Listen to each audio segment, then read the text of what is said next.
Hey everybody, real quick. So in this episode, we are going to discuss a specific religious entity. And I want to preface this that in no way, no means are we attacking any individual, any person that wholeheartedly, genuinely is part of this religious entity and is seeking out the truth. That's not our aim. That's not our goal. We have high regard and respect for anybody being part of that. We are not attacking the people. We're just discussing the system as it is described in Bible prophecy and end time prophecy. Okay, let's dive in. Well, he himself loved reading books of romance novels.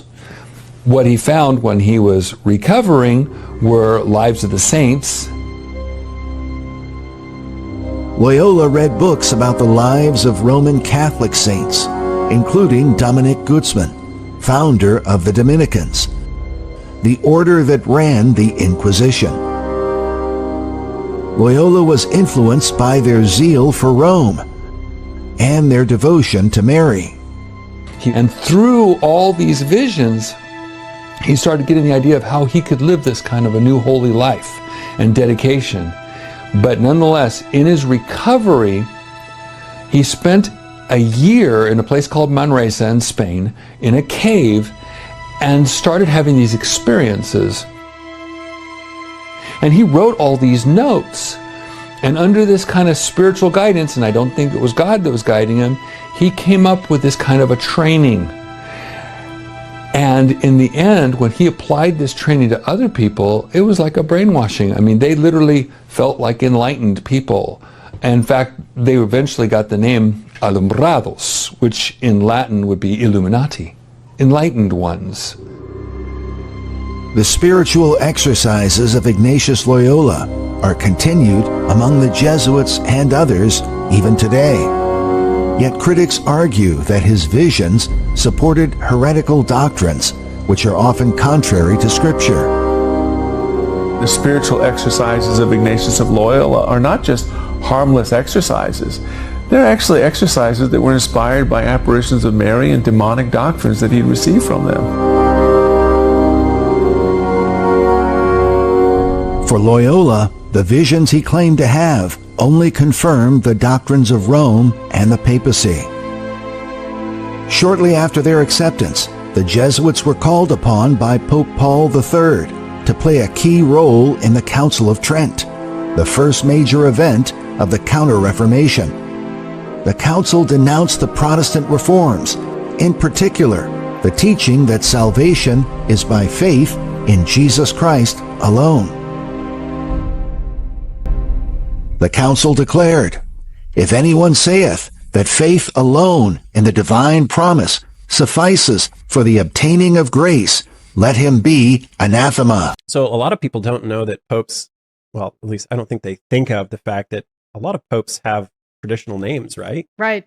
So his name was, am I saying this right? Jorge Mario Bergoglio. So, one of the things that's interesting about his upbringing is he is the first Jesuit pope. Okay. And so, you see the IHS logo, that's the symbol of Jesuits right there. And then James, who's this right here? You got Ignatius of Loyola there. Okay.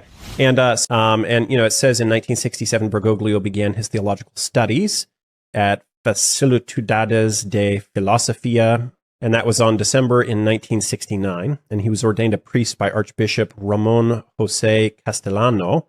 He served as the master of novices for the province there and became a professor of theology. Bergoglio completed his final stage of spiritual training as a Jesuit tertianship at Alcalá de Henares, Spain, and took final vows as a Jesuit, including the fourth vow of obedience to missioning by the Pope on April 22nd, 1973. So why are you emphasizing the fourth vow? What's significant about it? There are very few fourth vow Jesuits in the world. Interesting. Okay. And so that's very high up in the ranks of Jesuits. We're not talking like, well, I'm just kind of becoming acquainted with Jesuits and like, yeah, I like their teaching and I've been to a Jesuit school and that type of thing. We're talking like, I'm a dedicated, lifelong, that's my only pursuit, is to be a Jesuit. So it's likely that they have taken the Jesuit oath then. Hold fast to the following principle. What seems to me white, I will believe black, if the hierarchical church so defines. The initial weapon of the counter-reform was based in doctrine and theology. But when that proved ineffective, the Jesuits looked to the use of force and developed a network of spies and assassins. At some point, they established a secret oath for those who reached the higher levels of the order. The Jesuit oath has been known for more than 200 years and remains a point of controversy, with some questioning its very existence. Nevertheless, the oath has been published repeatedly in books and articles and can be found among the records of the Library of Congress and in the National Library of Australia. While the full oath is much longer, here we include those parts that might be considered the most important. It begins with a Jesuit superior speaking to a younger initiate who is already a Jesuit priest but is now brought under what is called the fourth vow of the order.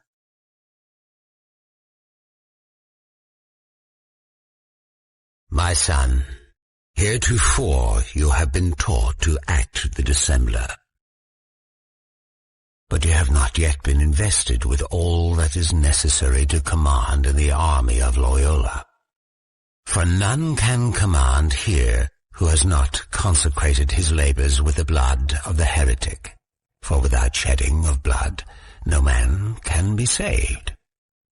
Therefore, repeat after me, I, now, in the presence of Almighty God, the Blessed Virgin Mary, and to you, my ghostly father, the Superior General of the Society of Jesus, declare and swear that His Holiness the Pope is Christ's Vice-Regent, and that he hath power to depose heretical kings, princes, states, and governments, all being illegal without his sacred confirmation.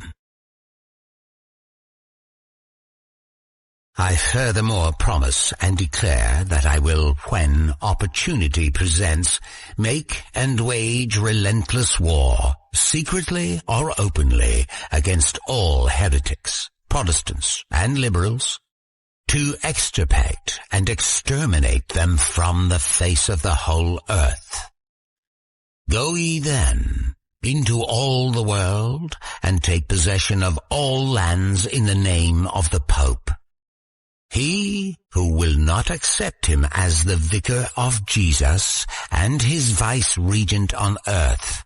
Whole thought was to crush out any notion of Protestantism with any means necessary. What I find interesting is that at the top it says, I do further promise and declare that notwithstanding I am dispensed with to assume my religion heretical for the propagation of Mother Church's interests, which is the Catholic Church, to keep secret and private all her agents' counsels from time to time as they interest me and not divulge directly or indirectly by word, writing, or circumstances, whatever. So, this was by all means a secret society. Yeah, of course. They had to operate in secret. And in fact, a Masonic magazine from the 19th century, and they said themselves, so the Freemasons, they're actually run by the Jesuits, but the lower level Freemasons just don't know it. The high up ones, they know the Jesuits run the Freemasons. Yeah. So here's a little video. Let's go ahead and play this and see what he has to say. Fourth revolution theorized by Klaus Schwab and the family of international finance find in Bergoglio not a neutral spectator,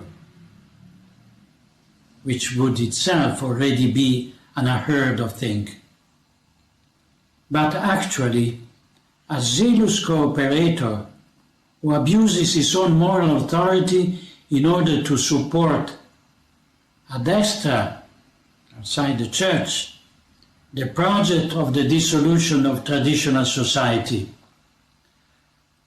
While ad intra within the church, he pursues the project of the demolition of the church in order to replace her with a philanthropic organization of Masonic inspiration. and it is scandalous. This applies to both, to civil and ecclesiastical world, confirming the pactum sceleri, the criminal conspiracy between the deep state and the deep church. It seems to me that in this conspiracy the role of the Jesuit has been decisive. It is no coincidence that for the first time in history a religious of the Society of Jesus is seated on the throne of Peter. So you have right here, that's a soon-to-be Pope Francis with Pope Benedict, and that's a Masonic handshake right there. And then he's also with Queen Elizabeth prior to the handshake. And this is the hidden hand. This is also a Masonic sign, also known as the sign of the Master of the Second Veil. And you can see George Washington, Napoleon, and then Stalin as well. They were all Freemasons. They were all Freemasons, yeah. And here's some more as well. You might recognize some of these people: Ted Cruz, Obama, and that's actually Anthony Fauci, who made a spectacle. There's a video, if you look on YouTube, where he walks out in a press conference and does this and kind of looks around the room, and then puts his hand down. So ladies were dressed in black with black veils. Yeah. If you look up the reasoning behind it, there's actually Catholic sources that say, well, this is a way to humble yourself in front of the Pope. And it's only royal women, and I think they have to have been born into the Catholic faith, something like that, that can be dressed in white. And it's like an honor, but the Pope has to grant you the honor. He's a Catholic. He's Catholic. I would have loved to have been a fly on the wall for that meeting. I don't think we'll ever know what was really said in it, but majority of people were talking about how beneficial his legacy was. There's all kinds of different faith leaders who are saying that he made his mark. And there's even the Living Lutheran right here. In particular, we will remember Pope Francis for his significant contributions to the dialogue of life between Lutherans and Catholics, advancing the joint declaration on the doctrine of justification. We will recall with amazement his participation alongside the Lutheran World Federation in a joint ecumenical commemoration of the 500th anniversary of the Reformation on October 31st, 2016. So one of the big things that we have to highlight of Pope Francis' legacy is his ecumenism, how he tried to unite everybody. We have a picture here of him. They were showing him the Quran, right? And he's sitting there allowing this person to speak to him about that, as a world leader. We have Russian President Vladimir Putin, who also has voiced his condolences. And he's, throughout the years of his pontificate, he actively promoted the development of dialogue between the Russian Orthodox and the Roman Catholic churches. Again, you also had Turkish President Tayyip Erdogan, a respected statesman. Pope Francis was also a spiritual leader who valued dialogue between different faith groups. And I talked to someone who went to Israel within the last few years, and they basically said their interaction with some of the Muslim Arabs over there, they're a lot more friendly towards Catholics than they are Christians of other denominations. Well, it's interesting. If you go back to Burke McCarty's book, The Suppressed Truth of the Assassination of Abraham Lincoln, she talked about when the Jesuits had been kicked out of Japan by the shoguns, that they were re-entering under the guise of Muslim clerics. Okay. So they have a history of utilizing them to their ends. Ultimately, all roads point to Rome. Would that be fair? Yeah. Christianity and the secret societies, we could just summarize it as follows. The old Babylonian religion gave rise to Kabbalism. Via the Essenes and others, Gnosticism came into existence, and Gnosticism was founded by Simon Magus. This comes from no other source than History de la Magie and by Eliphas Levi. Wow, that's a high Masonic source. So Gnosticism founded by Simon Magus. Then this Gnosticism, with its secret doctrine, was eventually, over time, through many intermediary organizations, carried over to the Knights Templars. And the Knights Templars were a group of a Roman Catholic order, if you like, that were set over the temple site to protect it. And they had strong links to Islamic societies, the Ismailis, the Karmatites, the Fatimites, the Druzes, and the Assassins. And these are very, very interesting, and we'll be dealing with them when we talk about the Islamic connection, what the secret societies actually teach. Just like the Templars had two doctrines, one for the Goyim, the uninitiated, and one for the insiders, and the two diametrically opposed to each other. So the secret societies of Islam do exactly the same thing. But that's another lecture. Now the Templars, they had their secret inner information inculcated in the Rosicrucians and the Jesuits. The Jesuits, again, formed and created Freemasonry. And Freemasonry was created as the Protestant arm of the Roman Catholic Church. Unbeknown to them, beguiled, fooled, if you like, into doing the work that Rome wanted them to do, so that Rome could sit in the background while Freemasonry did it for them. And then it wasn't them, it was them. And it was mainly Protestants that were doing it, and not Rome. Very clever. Very, very clever indeed. You had the Iran president who congratulated Pope Francis on the birth of Jesus Christ, which is really interesting. Which is fascinating, because again, Iran, like, exactly. They hate Christianity. They will cut you down if you speak against their government. And look they're both in a room together, and they're both speaking at the Vatican. Yeah. Well, these two are different. This one though is Pope Francis, Iranian president, meet face to face at the Vatican. Yes. And then this guy here, he's the next president who came after the one on the right. And then he congratulates Pope Francis on the birth of Jesus Christ. So very odd. Right. And you had the Dubai Sikh, Mohammed bin Rashid Al Maktoum, talking about his legacy of humility and interfaith unity. You also had here the LWF giving thanks to the life and legacy of Pope Francis. And they urged Lutherans and Catholics to move forward together with confidence as pilgrims of hope. But, you do have this big push. You have Christianity Today saying that Pope Francis was the friend to evangelicals. So this has been a concept, a theme that you've been seeing over the last several years. Pastor friends, if there is no more protest, how can there be a Protestant church?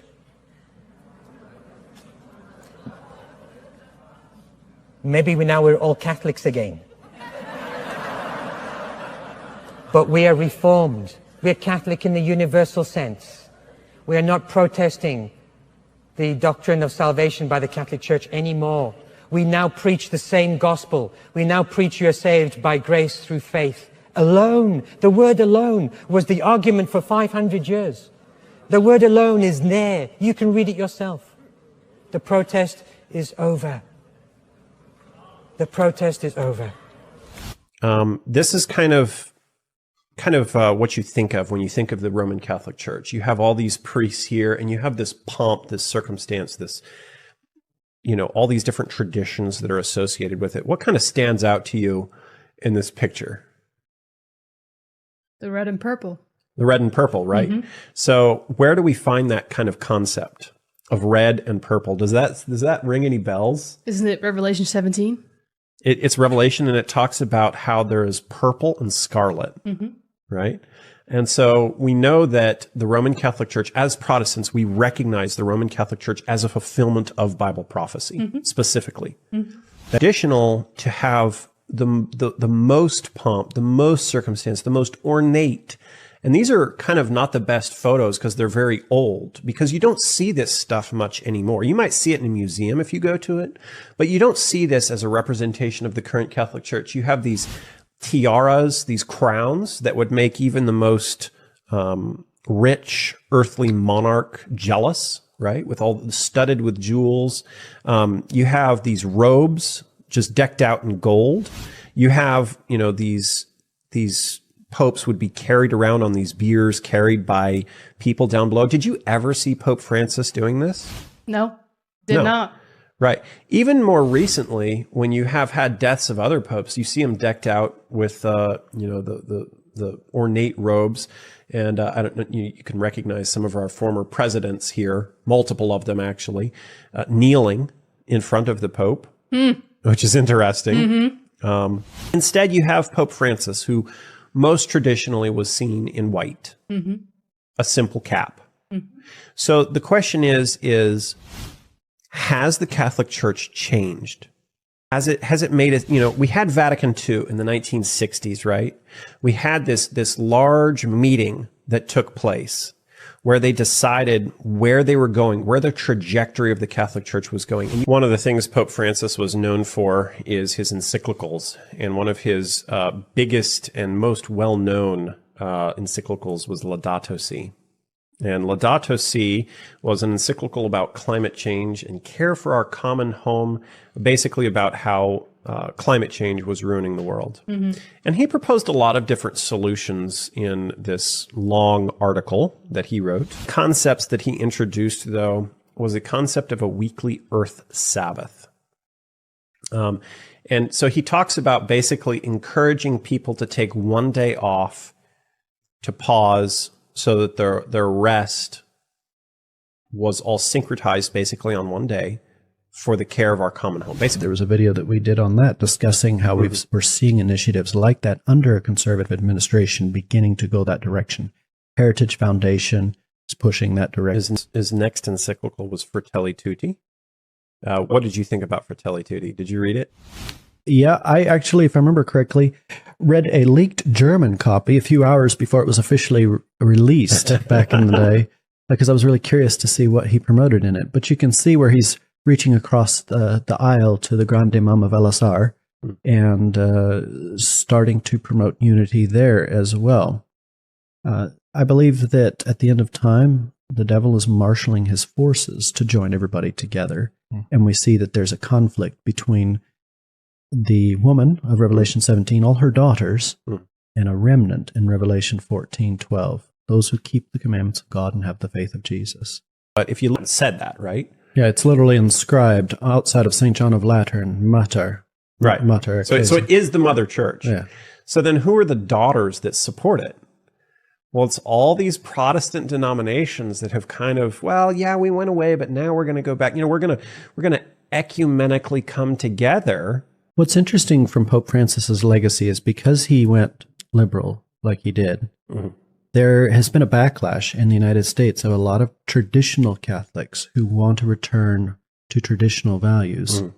And some of the rhetoric coming out of those channels, like Michael Voris with Church Militant, is a call to bring back the Inquisition, to call religious liberty a snake coiled up under the table here in the United States.